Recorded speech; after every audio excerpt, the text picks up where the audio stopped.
Miss Bielik, are you there? Yes. I would like to get the audience involved, if you wouldn't mind.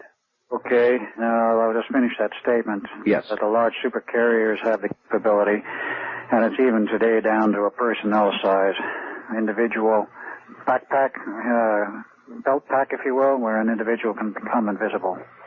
Well, that's a disturbing thought. Yes. For the rest of us visible folk. Man is a reality. All right, we'll continue the discussion now, but let me get a little bit of some of the audience in on this. Line 1, you're on the air with Al Bielik. Yes, I was listening. I excuse my ignorance of physics, but I caught most of it. Some of it just went over my head. Many people, I'm sure, have the same question. Is there a way to succinctly describe how you made the ship invisible? Well, he did that. You mean for the layman? Yeah. All right, that's a good question, sir. Thank you. Al, to the layman, Right. How would you describe this? You can describe it as a special combination of electric and magnetic fields rotating, which because of the choice of frequency, which was mathematically correct, it interacts with the gravity field. And what it does in that case, you then, according to the unified field theory, which has been completed, and the government does have it since 1938, reinteracts with the time field. Now, that gets into a long story, but I will state it very simply by saying you start to phase the ship out of our time reference, and you phase it out far enough, the ship is still physically here in our reality, but what happens is the fields act in a manner so that energy is no longer reflected from that object. Now, if you don't have a reflection, whether it be light or radar, you have no image. So, in a sense, in the first part of the experiment anyway, the ship actually was not invisible. It simply was enveloped in a field that created either to radar or to visual frequencies the appearance of invisibility. Is that about right? That's correct. And then in the later stages of the experiment, something radically different occurred in which That's correct. Space and time were shifted. That's right. That was not intended. It was not part of the original experiment as set up. Holy smokes. Out of state, you're on the air in Las Vegas with Al Bielik. Where are you calling from, please? I'm calling from Little Rock, California. Okay, go ahead. I would have a really hard time believing this. How come we don't own the world already, then, if we have this kind of technology?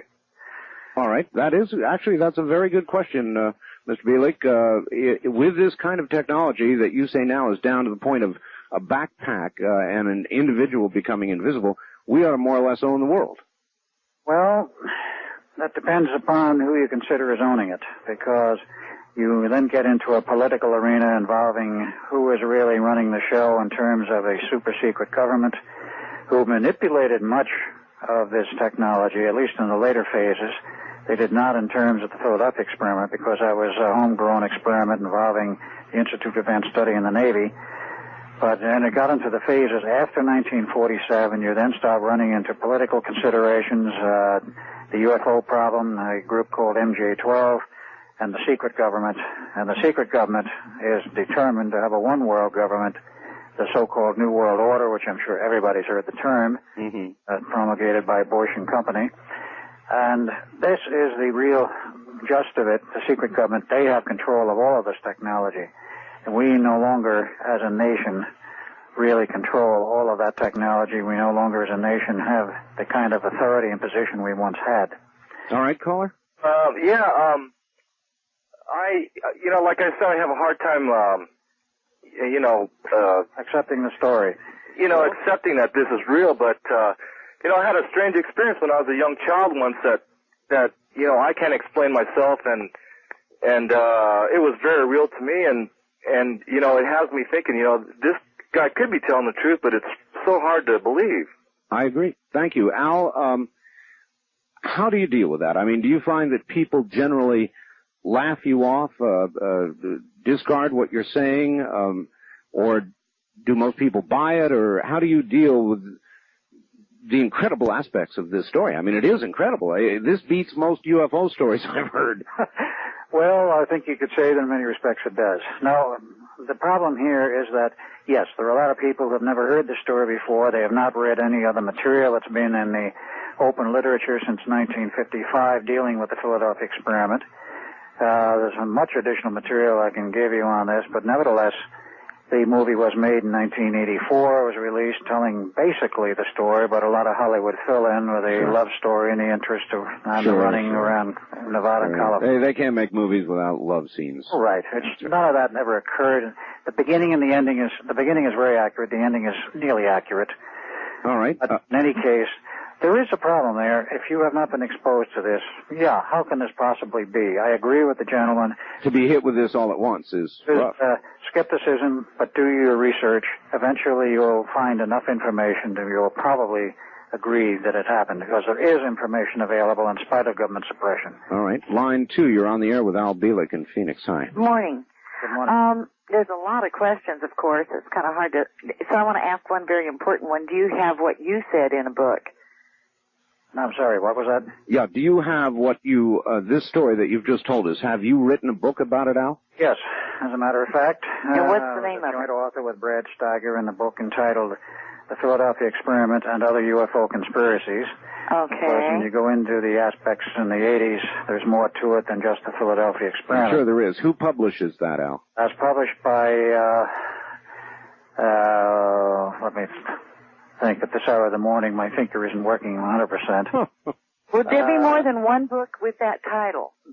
Yes, that book was published and released in 1990. Interlight Publications is the publisher. Interlight? Interlight. Interlight. Okay, and another question, is Dr. von Neumann still alive? Yes, he is. He did not die in 1957, as a public record states. Okay, another thing is, if this is made into a weapon, would you say, I mean, if we had that much gone that far and it was in America, how did it get away from us? It didn't get away from us in terms of the invisibility. We have shared it with others. Well, are you saying then that some of the world leaders must all be in on it, and can they have gone and seen the future? Therefore, this is why they're so, intent on making it one world, because they feel that they have to, or there won't be peace and people will be... That's a good question, ma'am, and I'm going to wrap, thank you for the call, I'm going to wrap into that question a little bit. Al, is it possible to change what occurs in time? Yes and no.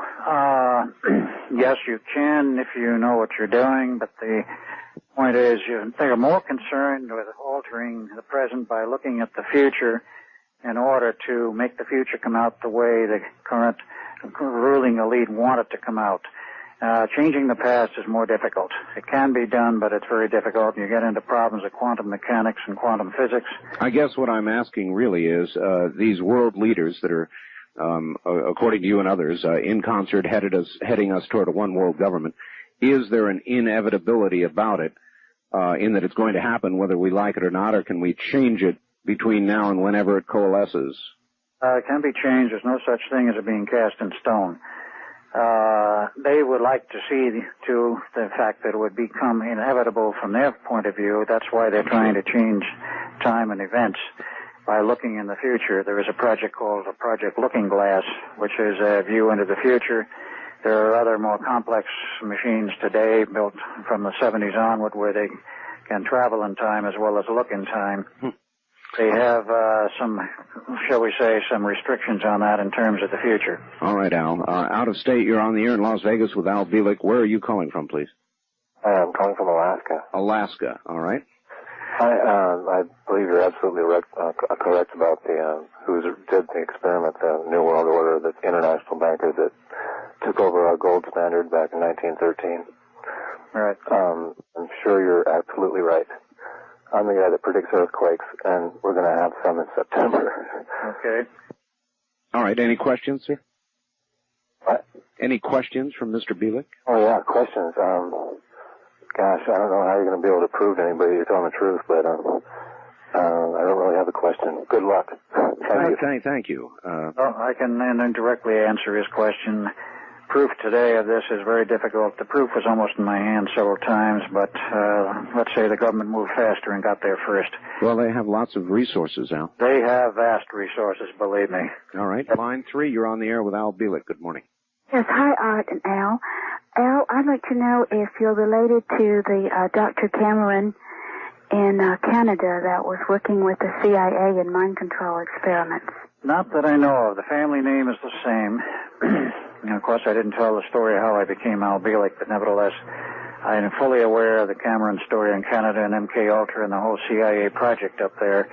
And believe me, when I visited Montreal to give a series of lectures about years ago, I asked this question of my host if they heard of or knew of the Dr. Cameron. He says, oh, yes, we all know about him up here. And the Canadians were not pleased when they found out what was going on. Yes, I do know him, but as far as I know, he's not directly related. Okay, because his father was a Duncan Cameron, and he graduated from Glasgow. I thought you might be related. But did you say your brother, was he involved with the sodomy project, that Montauk project? I'm sorry, what was that again? Your brother, was he involved with abducted boys who were, the sodomy project, the Montauk project? Yes, he was involved with the Montauk project. I was also, but as Al Bielek. And we were both involved, as well as some other people, including Preston Nichols. Duncan was heavily involved with the Montauk project, that's true, but that is Duncan in the new body. That's another aspect of the story that's hard to go into, but he died in the project in the 83, and he was born into, shall we say, put into another body back in 1963, which had been born in 51. Holy mackerel. Metaphysics, it's hard to believe and accept, but nevertheless, the groups working with the government are very capable of, shall we say, shoving souls around and putting them anywhere as they want. Where are you calling from, ma'am? Salt Lake City. Okay, any other questions? Oh, that's fine. Thanks very much. Thank you very much, and good morning. This, yes, you're beginning to get a bit metaphysical on us now, Al, but you said, I'm sure it all winds together. It all locks together, but I'll try to keep it to hard science and things which are directly observable. All right, out of state, you're on the air with Al Bielek in Phoenix. Where are you calling from, please? Calling from Alaska. From Alaska again, all right. Okay. Go ahead. Oh, turn your radio off, sir. That's number one. Turn your radio off. Your caller is weak on the line. I really have a question here. I hear these loose terms such as quantum mechanics and such, and if he's anywhere near familiar with quantum mechanics, he'll understand that any one event can set out the chain reaction of many other events in ever-expanding cone down a timeline. This is as dictated by Stephen W. Hawking, one of the world's leading physicists, who claims that we have not got a grand unified theory yet. My question is, how is he going to prove this? All right, thank you. It's a good question. Familiar with the name Hawkins. I have one of his books. Right, I've read it as well. How are you going to endeavor to prove what you're saying? Or even any portion of it, Al? Well, that's not easy. Quantum physics does make certain statements, and then when the Navy engaged in certain experiments in 1973, which from what I was given in the way of information, they wanted to go back in time and assassinate the man who was the father of the person they knew would be the new leader of the New World Order.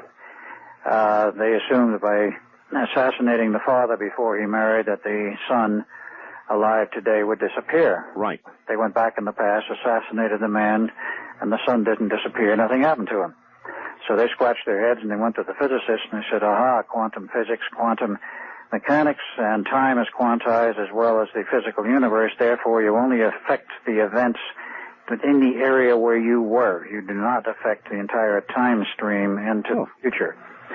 Now, that is what their statement was. And so you create a temporary disturbance only. But not a complete disruption. And it kind of folds back into its original line. Yes. But that's not entirely true, because what they were using was a time machine which was operating on a single line reality only. Montauk was capable of encompassing all the alternate realities. Oh, my. Wait, let's keep moving here. A lot of people want to talk to you, Al. Out of state, you're on the air with Al Bielek in Phoenix. Where are you calling from, please? Hello? Yes, I'm calling from Medford, Oregon. Medford, Oregon, all right. Yes, let's see. The first question I had was, let's see, back in the story there, one of the things that he said was about Pearl Harbor's attack on the United States, and that he was notified and pulled out before that attack. They got him out, yes. Right. They did not send us back. Why was there what about everybody else that was there? I just wonder why, it seems kind of unbelievable. No, that's a good question. Al, if they actually had enough knowledge to get you and your cohorts out, why not prepare for the Japanese attack and be ready? Because there was a complete setup ordered by Roosevelt to have an attack on the United States in order to get us into the war. That's the bottom line. I've heard that one before. I mean, there's plenty of evidence after the war was over when they started investigating the wreckage, and it was published openly in the papers. All right. I'm afraid we have to break here, folks. Thank you very much for the call, and Al, stand by. We'll get back to you in just a moment. Let us keep moving if we can. Good morning, line one. You're on the air with Al Bielek in Phoenix. Yes, good morning. Very interesting. I hope your guests can hear me. 3 quick questions. Just a few weeks ago, a young colleague of Edward Teller's from Lawrence Livermore Labs said this story was bunk. Should I disbelieve him in the future about anything else? 2, you're right, they do have von Neumann as dead in 1957. If he's alive now, he'd be about 90.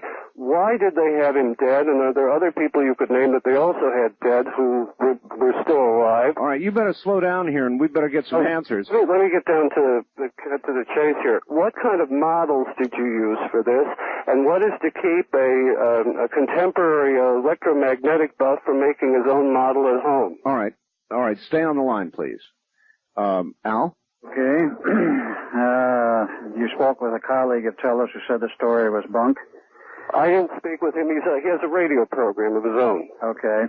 Well, you can also, we had a chorus there of a number of other scientists who also consider it bunk. H. Stanton Friedman, Bruce Maccabee, etc. They are all part of the government disinformation team because they don't want the facts out. The government still denies to this day that experiment ever took place.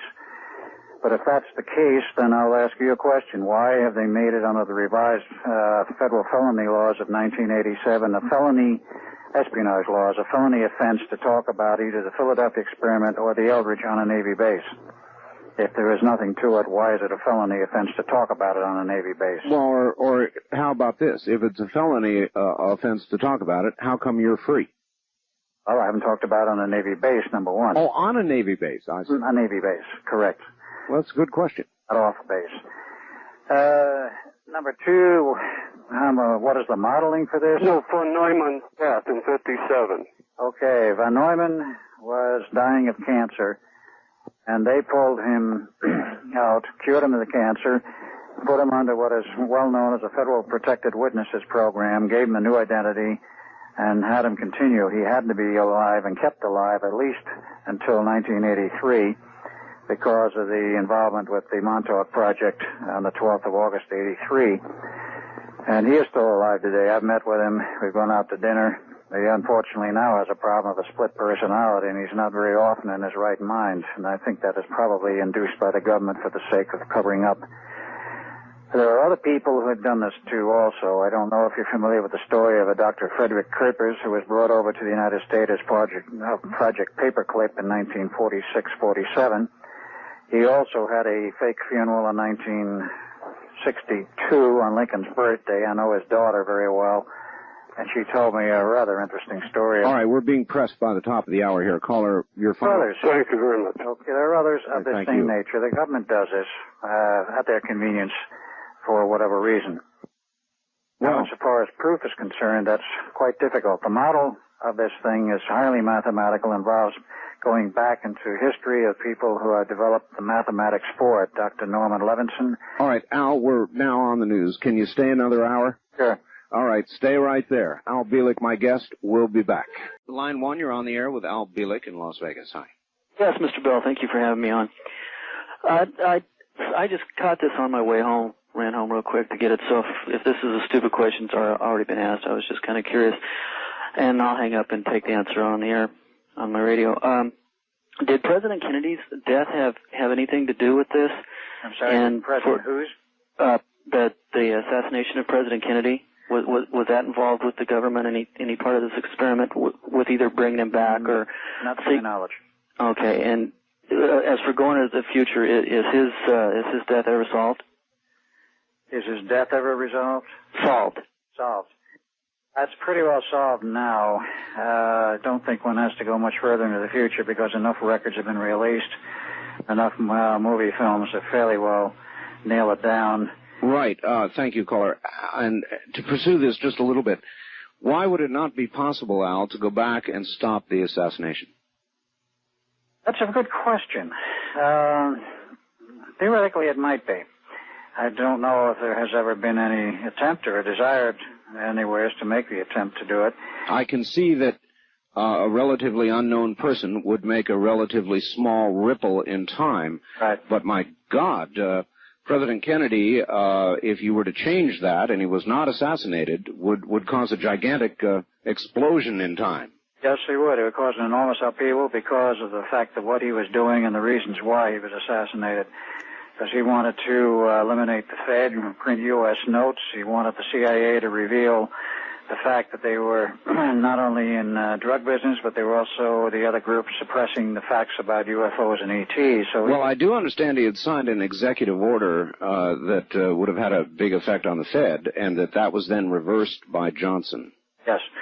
Yeah, and he also already had issued a large number of U.S. notes, which is legal tender under our Constitution. So he had a number of people who were out for his head, so to speak, and eventually they did get it. All right. We've got to keep moving here. Very quickly, out of state, where are you calling from, please? Hello? No, you're not. Line 2, you're on the air with Al Bielek in Las Vegas. Good morning. Yeah, I'm pretty much on the believing side of time travel and Philadelphia experiment, stuff like that. I had a question. The time field that the modern day time machines you're talking about would have, would there be any type of equipment to be able to sense the disturbance in the time continuum when they would use it? Oh, that's a good question. Is there a way to detect time travel in progress, Al? In progress? Yeah, in other words... Yeah, I understand what you mean. To detect the presence of the field. And you sense the field if somebody's playing this game? Yeah. That I can't answer. I don't know. Theoretically, anything's possible, but I don't know of any way at this point where it could be done. There should be sensing means for determining when somebody is playing a game of some sort with the time field, but I don't know. All right. Anything else, caller? Yeah, on the time machines that are like the modern day, do they still use like a magnetic field? Okay, thank you, caller. Are they still using a magnetic field, was the question now. You mean for this type of work? Yes. Mm-hmm. I can't answer what they're doing in terms of current technology, because it's gone through many generations. Surely the experiment with the Eldridge would have been very detectable. In fact, very. With the kind of power that you were transmitting at 160 megahertz, that alone would have been detectable for...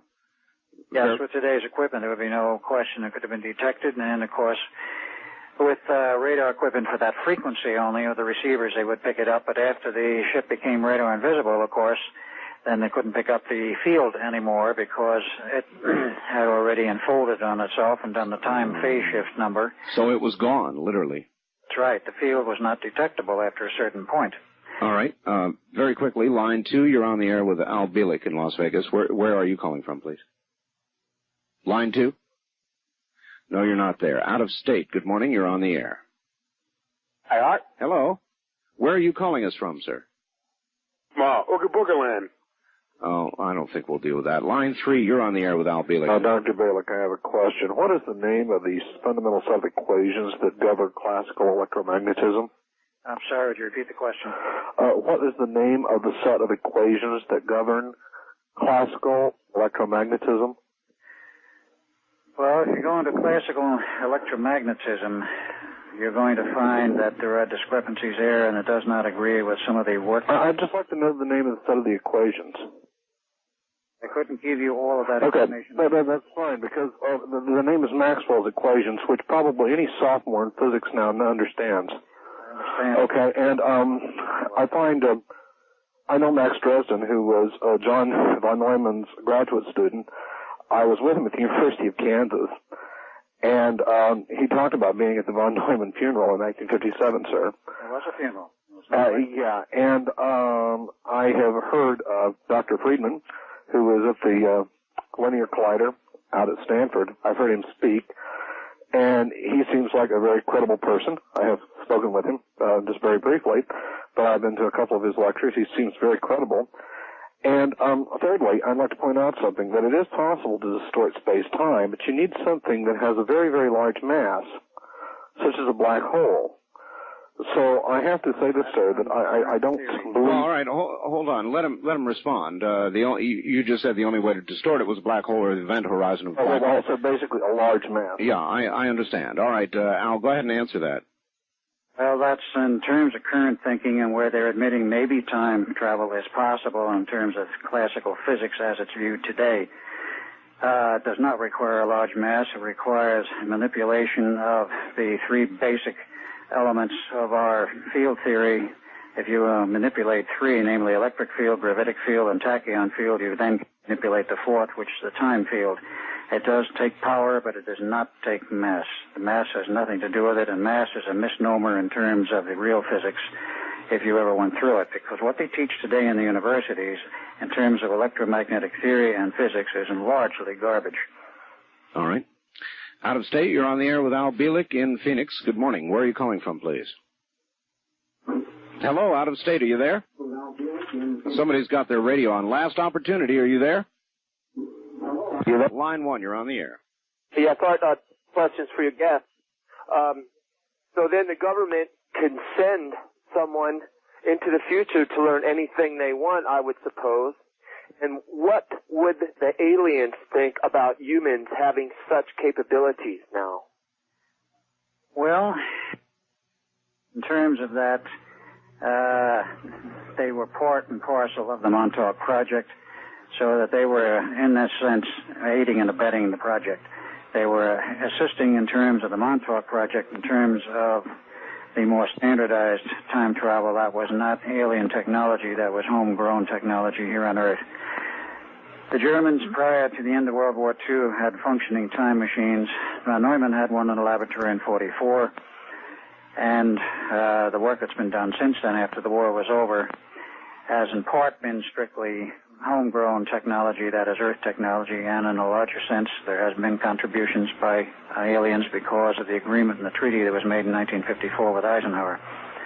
All right, caller. Thank you. Thank you. Out of state, very quickly, you're on the air with Al Bielik in Phoenix. Good morning. I had a question about the 3839 death ray test. All right. Okay. What exactly was the extent of those tests, and where those tests lead us to now? All right, the death ray, Al. That was tested in White Sands, New Mexico, test range 3839, according to secondhand information from witnesses who were there. And what happened was they had a very large laser-like device that Tesla designed. It emitted a green ray, according to the eyewitnesses, and any object it was aimed at, it was a pulse-charge device with huge capacitor banks.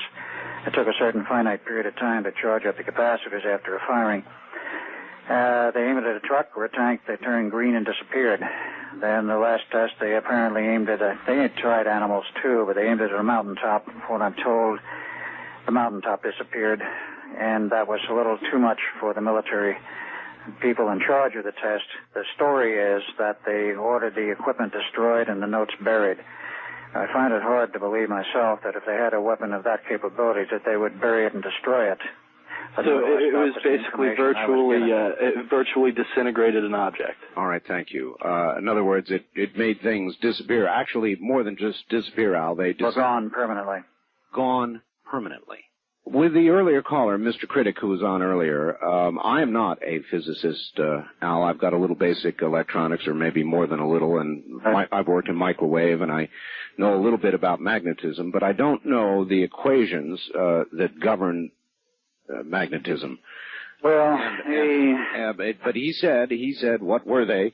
Any sophomore would know in physics, and I don't know. So how do you answer that? The question was rather ambiguous in the first place.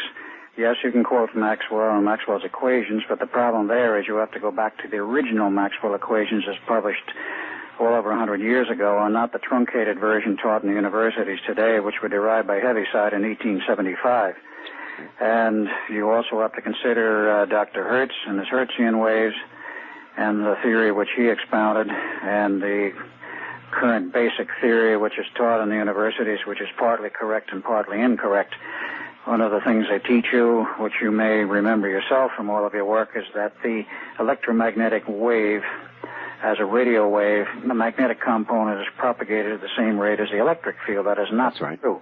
Oh, it is not true? No. The magnetic field is propagated at a rate of 0.6 that of the electric field in a combined radio wave, which is a first-order wave electromagnetically. And a radio wave is propagated according to theory at the speed of light. Now, of course, you get into an argument there as what is the speed of light. It is not a constant. It is on the Earth in the matter in which the methods by which we have measured it. But Einstein himself denied that it was a constant, said he was misquoted, that he never said it was a constant other than on Earth, on the electromagnetic field as we know it here on Earth, and on the conditions in which we have measured it. Well, we certainly know that magnetism affects light, as evidenced by what a black hole does with light. That's true. All right, let's keep moving here. Line 2, you're on the air with Al Bielek. Yes, I'd like to know the name of the man who was assassinated in 1973 to prevent the future birth, and also the name of the members of the secret New World Order government. All right, well, one at a time here. That's quite a tall order. The name of the man who was assassinated, Al? In 1973? Yes. I do not have that name as to who the man was. Insofar as the members of the Secret World Order are concerned, I recommend that you acquire a copy of John Coleman's book entitled The Conspirators' Hierarchy, the Committee of 300. He lays it all out there in exact terms and names all of the people who are part of the Committee of 300, past and present. And it's a very interesting, concise, and informative book on the political conspiracies and how all of these organizations like CFR, Trilateral Commission, Bilderbergers, Club of Rome, Illuminati, the wonderful little Skull and Bones organization, or they all fit together. All right, ma'am. Thank you. Thank you. Let's see, do we have enough time? Line 3, you're on the air with Al Bielek in Phoenix. Good morning. Hi, I'd like to know if the electromagnetic disturbances in the Bermuda Triangle are related to experiments such as in Philadelphia. Oh, that is a good question. Where are you calling from, sir? From San Francisco Bay Area in California. Yeah, okay. What about it, Al? Answer is no. The disturbances in the Bermuda Triangle are still a matter of conjecture. When Ivan Sanderson was alive, and I worked with him on that, he was of the opinion that it was a natural phenomenon because there are 12 such areas on the planet Earth forming an essentially perfect geodesic grid, and it's part of the complete grid ley line system of the Earth, but these are the 12 primaries. The second most active one on the Earth is over in the Japan Sea, east of the islands of Japan, and they've lost some pretty big ships in there, too. All right, that will have to serve as an answer, so the answer caller is no. Thank you very much, and I'll hold on just a moment. Good morning, everybody. Welcome back to the show. I'm Art Bell. My guest is Al Bielek. If you've been listening carefully, the man told you how to build something to cause something to disappear or travel in time. Or travel in space. And, Al, if somebody were to take what you have described technically as an outline, the RF field, the rotating magnetic fields, and would you advise them, don't try this at home? I would definitely advise them, don't try it at home. Besides, they would never get it to work without certain other key elements that are involved, which are very difficult to get in the way of hardware. The system encompassed more than that. You had to have a zero-time reference generator, and that was something which Tesla himself developed in the 20s, and is used today in every piece of equipment built for the FAA and a lot of other government craft. Could you remake this? I could possibly, but I don't think I would want to, because the form of field that was created was incorrect. It was wrong. In other words, an open toroid. Though the toroid shape was closed, the field was open in the sense that anything in the middle where the effect takes place is not shielded from outside influence, and that was the problem. The Eldridge was not shielded from outside influence. If they'd used a form of the closed oblate spheroid field, then the ship would have been shielded, and that required a lot more theory, and while the theory was available, the electromagnetic complications in terms of hardware were far beyond what they wanted to handle at that time. All right, hold it there, Al. Let's go out of state. You're on the air with Al Bielek. Where are you calling from, please? Yes, I'm calling from California. I would like to ask Mr. Bielek, time and space folds like an accordion. Is this what I'm kind of understanding? No, it doesn't fold like an accordion under normal usage. There are ways of folding it, if you will, which certain alien groups know, and apparently use that as a means of propulsion in their ships if the stories are correct. But normally it is not folded. You can envision it more like one of these child's toys, a helix, in which there are waves going through time. And normally it is a very smooth, even transition and even transmission, but it can be disturbed. And there are things which will disturb it, like the lockup of two experiments or a thermonuclear device that's large enough will break the continuity temporarily. But otherwise, it's a smooth transition, a smooth flow. That's right. An atomic explosion does create a large electromagnetic pulse, doesn't it? And a thermonuclear device, a hydrogen bomb, is the one that creates the huge pulse. The atomic bomb creates a small one, but not of any great significance. Well, then I have a question. Could that conceivably then, through just happenstance, a large hydrogen bomb exploding, could it create a time-space disturbance? Very definitely it does, and it was tested and measured as such in Anahuac in 1954. Anything else, ma'am? No, Art, you're doing a wonderful job with this. We're just right with you. Thank you. Thank you, and thank you very much for the call. All right, Al, we're going to just take a very brief break here and then go raging through a lot of calls. A lot of people want to talk to you. Stay right there, Al Bielek. We now pause while some additional stations join the network. Good morning, everybody. This is as wild a one as you may ever hear, and it's coming from Phoenix and Al Bielek. We'll be right back. Line 2, are you there? Yes. Where are you calling from, sir? Las Vegas. All right, go ahead. I don't buy it. When I was in college, I minored in physics. I majored in electrical engineering, and everything that you've said is bunk. Well, you're entitled to your opinions. No, it's not an opinion. All right, what specifically, if you're going to say this sort of thing, sir, is bunk, or what can you prove to be bunk?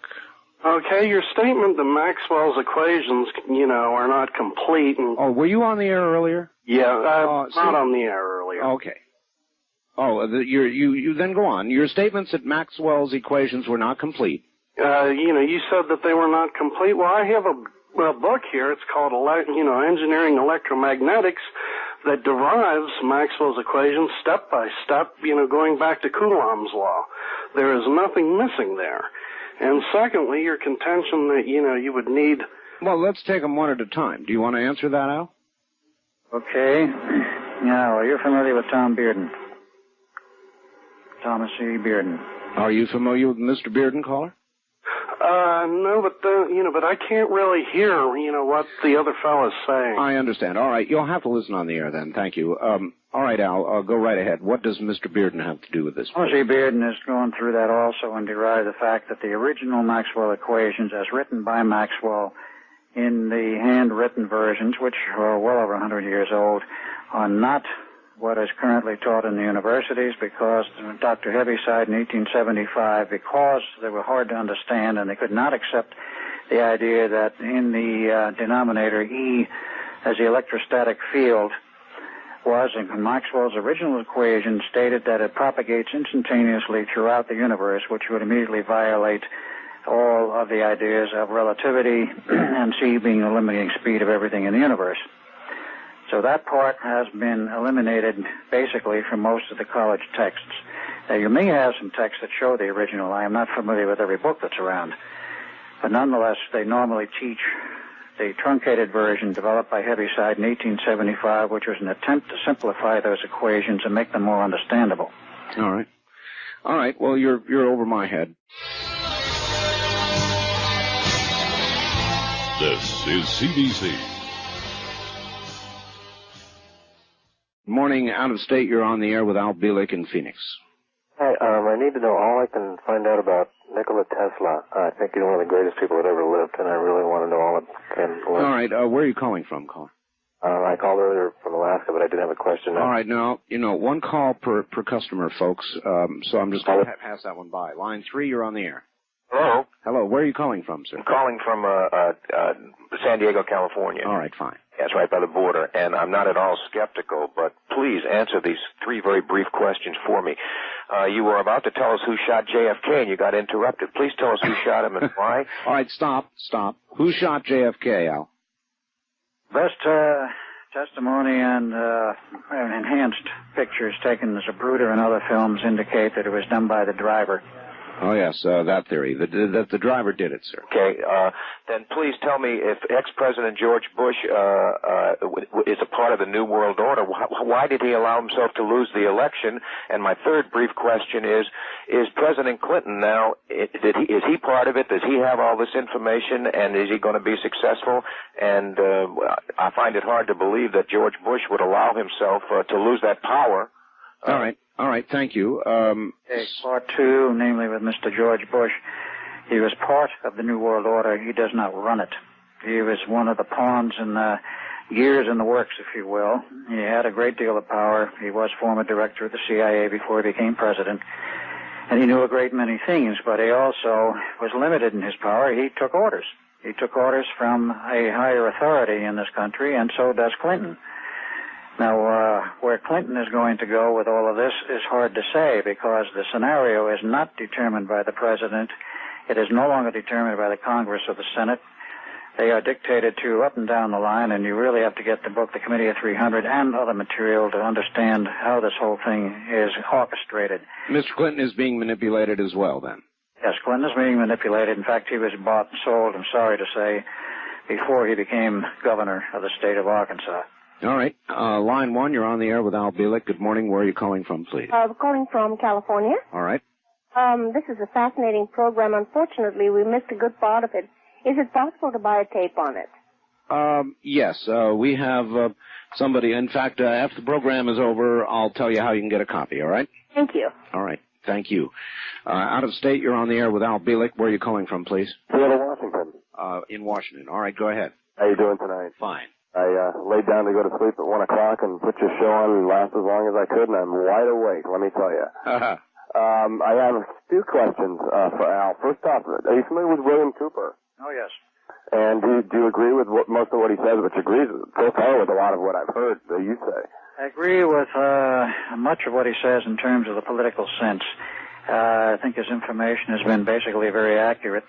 There is some dispute, of course. He is the one that has pushed the theory and the idea based on the films that he has shown that Mr. Greer, the driver, was the man who ultimately assassinated President Kennedy. There were others who fired shots. There's no question of that. I've seen Cooper's films. Right. And Greer definitely pulled the trigger.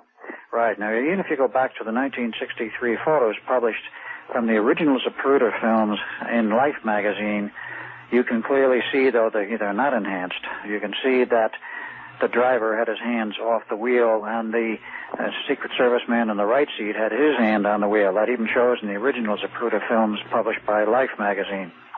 But nevertheless, there was still some dispute as to whether or not Greer was the final and ultimate assassin. There were others who claimed there was somebody on the knoll who fired the fatal shot because there was more than one shot came in at that low angle. All right, caller. Thank you. Al, they just buried John Connally. And there are a lot of people who wanted the fragments in Connally's body examined. Mm-hmm. The family of Governor Connally did not. Yeah. So he apparently has been buried without examination. Would you urge that they exhume that body and take a look at those fragments so we might be able to settle this once and for all? I think that's something that I would not feel qualified to answer in terms of whether or not you're going to find that much out from his body, because after all, if the body's buried, it deteriorates fairly rapidly. The examination would have had to have been made virtually at the time of death or shortly thereafter. But surely the fragments will not deteriorate. If there are bullet fragments, they will not. That's true. All right. Line 2, you're on the air with Al Bielek in Phoenix. Thank you very much. Apparently the gremlins are at work. KQMS stopped carrying you at 3 a.m. Mr. Bielek, Mr. Charles Bearden, are you familiar with him? I'm sorry, which one? Charles Bearden. Yes. His free energy, do you think that's on? Free energy is a vast subject, and A number of people who have been involved in research on this, and not only from the theoretical standpoint, but also from the hardware standpoint, have made various pieces of hardware work. More work has been done on this in Europe and Japan than in the U.S., also in England. Okay. Thomas Searle is one that has been successful. Dr. Saiko of Japan may have been successful, but he's very tight-lipped, if you will. Uh-huh. And Thomas E. Bearden has published a considerable amount on this subject. There have been others like Bedini. There's a whole host of names of people. Bruce De Palma, the Zen machine. And, of course, the Zen machine goes back to Faraday 200 years ago for the basic principle. And that has been published and was published and is known that he developed, though we didn't understand why it worked. Right. So, yes, there is the free energy is a misnomer in another sense. There is no such thing as free lunch. The energy comes from somewhere. Right. The problem is understanding where it comes from and why. How about T. Henry Murray? Is he of energy Henry around Murray us? was very successful. Okay. All right. Thank you very much. Thank you, caller. You're on the air with Al Bielek. Where are you calling from, please? I'm in the Bay Area in California. Okay, go ahead. Just a quick question based on, the knowledge that you now have. Is the stories that we have in the Bible, are they essentially true or not true, or is it just stories? All right, the Bible, real or just a good story, Mr. Bielek? Well, I think historically, if you were, listener referring to the book of Revelations or to the Older Testament? Well, why don't you deal with both? Right. In terms of the Old Testament, I think you find that historically much of that information is correct. The problem is how far back you take it, because you are missing many of the books in the Old Testament, the books of the Apocrypha and others which are available separately, which show an additional, much older history than is otherwise recognized. Adam and Eve are, in my sense, allegorical. They are not necessarily real as being the originators of the human race on this planet. But in terms of the book of Revelations, I would say that much of the information in there might yet prove to be correct, because whoever wrote it, in terms of the patron saints of those days, had an insight and apparently had the ability to see into the future, and they saw things in terms of warfare which have come to pass. And the terrible plagues which are now coming upon us in many respects, they also saw. All right. Line one, you're on the air with Al Bielek in Phoenix. Hello, Art, California. Yes. Good morning, Mr. Bielek. Yes. And two questions. First, since the U.S. government has used the transfer retrieval mechanism to clean up a mess in 73, is it also used to silence or dissuade UFO witnesses and researchers with the Men in Black technique? It's very hard to hear you. Can you, Art, can you repeat the question? I don't know if I can or not. Are you familiar with the Men in Black technique for silencing people like yourself? Yes, I am familiar with the charges and the allegations about MIBs. I've never seen one, but I do know people who have. All right, my second question is on the hardware itself. Doubtless refinements and advances in technology have been applied to the project hardware since the 40s. So how long will it be until a stable tachyon drive fold generator will be in unclassified use? Oh, good question. That's a very good question. I don't really know how to answer that one. A tachyon drive system, an anti-gravity drive system, they exist, at least in terms of the anti-gravity drive system. Hi, how you doing today, Art? Fine. Where are you calling from? Gilbert, Arizona. All right. I know for a fact that time machines exist, because I have one of my own. That's how I got to Ooga Booga Land. Oh. Line two, you're on the air with Al Bielek. Hi. Good morning, Art. Al, two questions. One, what is the exact title of the book that I should actually look up? The Philadelphia Story, and there's another part to that? The Philadelphia Experiment and Other UFO Conspiracies. Oh, and other. Okay. Publications. It was co-authored with Brad Steiger, released in September 1990. 1990. It's still available. It's still in print. Okay. I've had some problems on the publication regarding some involvement here, but how involved are the Russians with time and space testing? All right, good question. Are they ahead of us, behind us? Where are they? I'm sorry, what was the Russians, Al, where are they with these experiments now? In terms of the Philadelphia experiment, I don't know if they ever involved themselves in it. In terms of the Montauk project and that type of work, yes, they had their own parallel project. And when both ended in 83, I know the U.S. one ended in 83 on 12 August. I do not know whether the Russian one did on that date, but I do know through sources that there was a scientific exchange of information as to what they found, what they accomplished, because the approaches were not identical. All right. Out of state, you're on the air with Al Bielik. Where are you calling from, please? From Bremerton, Washington. Okay. You're on one of those telephones. Get off it. Get on a real phone. Okay. Thank you. Go ahead. I've been listening for a couple of hours now, and I just wondered, is there any practical method of time travel for ordinary people, or is it only some huge government project that can do it? All right. That is a good question. Al? Well, in terms of the hardware, I don't think any ordinary people would be able to build it. In terms of the usage, anyone can use the equipment. It's not restrictive in terms of a certain type of person. But the government has a total monopoly on it, other than a few corporations who have been working with the government, and it's definitely not generally available.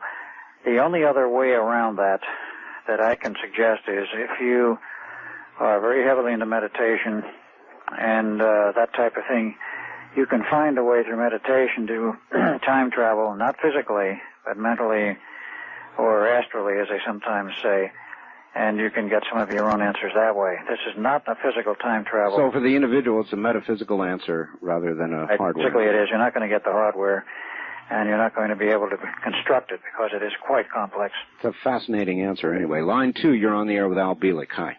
Hi. Do you have any, scientific proof about any of this? Any hard proof, Al? Yes. Well, I'm sorry, hard proof of what? Well, hard proof of any aspect of this story. I have, but the problem is the proof that I have of this is not publishable because the people who can corroborate these stories do not wish to be known publicly. No. You know, if this was a true story, ABC would pick it up in a second. You know, if aliens actually did exist and all of this, this would be the best story that ever hit this would be the... Well, of course it would, caller, but if the President of the United States is himself controlled, what makes you think that ABC would be exempt? Oh, okay. I mean, in other words, if you buy the story, then you've got to buy the control factor as well, and ABC wouldn't be a... No, I don't necessarily know if I do. I'm just... I'd like to believe this more than anything. I would. So would I, because I have been fascinated with and love the idea of time travel. I love it. Yeah. I'm a big fan of Star Trek, and this is just made my day, my dream come true. But I just see no hardcore evidence of it. All right. What do you say to somebody like that, Al? He sees no hardcore evidence. Let me... wants to believe, but doubts. Let me give the gentleman two insights. Number one, about a year and a half ago, Unsolved Mysteries became interested in the story that I had to tell, and then at a slightly later date, sightings on the West Coast became interested. Both of them dropped it like a hot potato. They refused to touch it beyond the initial inquiry and apparent interest.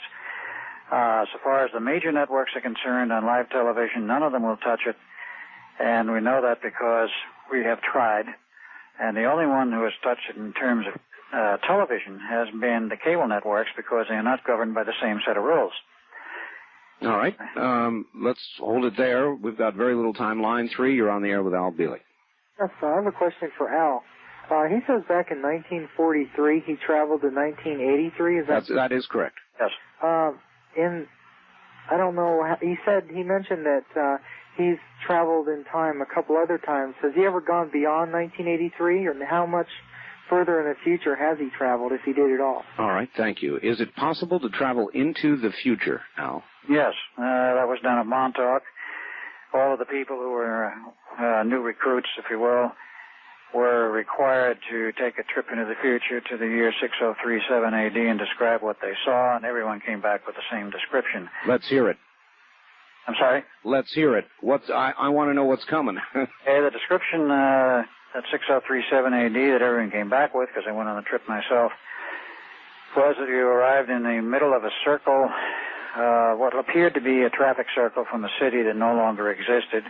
There was a gold statue there of a horse and some writing on the base that was in gold, the base meaning a pedestal on which the horse was mounted. This traffic circle radiated out in various directions on roads that were still there, but all buildings were obliterated. In the immediate area in the far distance, you could see crumbling buildings. There was no sign of life of any kind, though there was blue skies and white clouds. But there's absolutely devoid of any life at that point. Oh, boy. That was what everyone came back with in the same report. All right. Line 1, you're on the air with Al Bielik. Hi. Hello, where are you calling from, sir? I'm from Las Vegas, and I want to thank you guys for taking my call. This is very interesting, and it's pretty believable. I just wanted to ask a question about Tesla. One caller got cut off. It seems kind of interesting. Is there any more information that we could get about Tesla? Oh, there's all kinds of information about Tesla if you're interested in his history. Is that what you mean, caller? More about his study or his notes or anything like that. All right. Good. Yeah, that is a good question, Al, very quickly. Right. What about Tesla's documentation, such as it was? There's a great deal still available through the museum at back in his Bucharest, I think it's Bucharest, back in his home for specific information, documentation about his patents, his work at the Colorado Springs Laboratory in 1899 and 1900. That book is available. Lists of most of his patents are available. And, of course, if you want to research the Institute of Electrical Engineers in New York, he was a regular lecturer from the period of about 1885 onward. And those records all exist because the society was formed in 1884, and they've kept every book and every lecture on file at their headquarters in New York City. Al, we're coming toward the end of the time. The telephones have never let up. They're still as jammed as they were. So we may at some point hope to have you back again. I'm trying to decide what would be the... How old are you, Al? Well, according to my birth certificate as Al Bielik, I would be 66. According to my still can't locate birth certificate of Edward Cameron, I would be 76, 77, and it's really questionable what my real age is, but if we use the date from 1916, that would say that I'm about 77. All right, so you're on up there. My question is this. When you are gone, who will tell this story as you have told it, or will the story die with you? No, it will not die with me. There will be another book in preparation. I've already made many videotapes across the nation from lectures, from other appearances, and the information will be well documented. Eventually, the government classification on this project will end on the Philadelphia experiment. Do you know when that is? Well, theoretically, it has to end in August of this year because it's 50 years. The question is whether or not they can force its continuance as a classified project, because now it is up to... Are there any aspects of it that are available through the Freedom of Information Act, Al? Well, you can get some information through the Freedom of Information, but the problem there is that if they release a report, if they don't cite in the interest of national security, we can't release it. It may be blacked out, so there's hardly anything left except the title page and the end page and index, perhaps. Well, then hopefully you'll be with us for a while. Al, we've got to take off. You've got to get to bed. I thank you for being with us, and please plan on doing it again, will you?